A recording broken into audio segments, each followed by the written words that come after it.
বন্ধুরা, আজকে আমি আপনাদের দেখাবো কিভাবে আপনারা পিএসসি বা জেএসসি রেজাল্ট দেখবেন আপনার নিজের কম্পিউটার বা মোবাইলে, যে কোনো একটি ব্রাউজার দিয়ে। প্রথমে আপনার যে কোনো একটি ব্রাউজার ওপেন করবেন। সাধারণত আজকে পিএসসি আর জেএসসি রেজাল্টটা দিবে, আপনারা যে কোনো সময় দেখতে পারবেন। আজকে 1:30 থেকে শুরু করে সবসময় দেখতে পারবেন আপনার জেএসসি বা পিএসসি রেজাল্টটা। দেখুন, এই যে আমি মজিলা ফায়ারফক্সে যাচ্ছি, গিয়ে আপনার পিএসসি রেজাল্ট দেখার জন্য গুগলে যাবেন। গুগলে গিয়ে লিখবেন পিএসসি রেজাল্ট। পিএসসি রেজাল্ট লিখে সার্চ দিবেন, তাহলে দেখুন আপনাদের সামনে এই পেজটা শো করবে। এই পেজটা শো করার পর দেখুন, এই যে এখানে PSC result 2016 primary school certificate লেখা আছে, এখানে একটা ক্লিক করবেন। ক্লিক করার পর আপনারা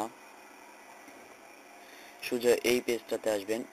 আপনার জন্য এই পেজটাতে শুধু একটা লিঙ্কে ক্লিক করে এই পেজটাতে যেন আসতে পারেন, সেজন্য আমি এই যে এই লিঙ্কটা আমার ডিসক্রিপশন বক্সে দিয়ে দিব। আপনারা এখানে ক্লিক করে এইখানে এসে পড়বেন। দেখুন, তারপরে স্ক্রলটা নামিয়ে নিচে যাবেন। নিচে যাওয়ার পর আপনার এই যে এক্সামিনেশন, জেনারেল এডুকেশন হলে জেনারেল এডুকেশন, যদি মাদ্রাসায় পড়ে তার মাদ্রাসা এডুকেশন। আমি জেনারেল এডুকেশনে দিচ্ছি। দেখুন, তারপরে ডিস্ট্রিক্ট সিলেক্ট করবেন। ডিস্ট্রিক্ট হলো আমার ঢাকা। আমি আমারটাই বের করে দেখাচ্ছি। 2015টা বের করে দেখাচ্ছি, আপনারা 2016টা বের করতে পারেন। তারপরে উপজেলা সিলেক্ট করবেন। আমার উপজেলা হলো সাভার।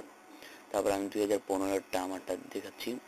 2015 দিলাম। আমার রোল নাম্বার ছিল, দেখুন, 19,341। সরি, আমারটা একটু আবার প্রথম থেকে দিতে হবে।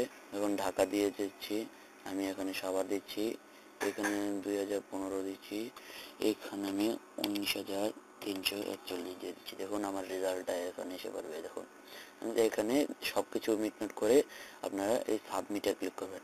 সাবমিটে ক্লিক করার পর দেখুন, এই যে আমার 2015 সালের রেজাল্ট এসে পড়েছে। রোল নাম্বার 19,341, স্টুডেন্ট আইডি এত, ইয়ার 2015, ডিভিশন ঢাকা, ডিস্ট্রিক্ট ঢাকা, থানা উপজেলা সাভার।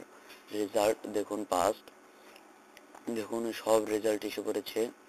এই ছিল, এইভাবে আপনারা পিএসসি বা জিএসসি রেজাল্ট খুব সহজে দেখতে পারবেন। বন্ধুরা, ভিডিওটি ভালো লাগলে একটা লাইক করবেন। আমাদের চ্যানেলের সাথে যুক্ত থাকার জন্য অনেক অনেক ধন্যবাদ।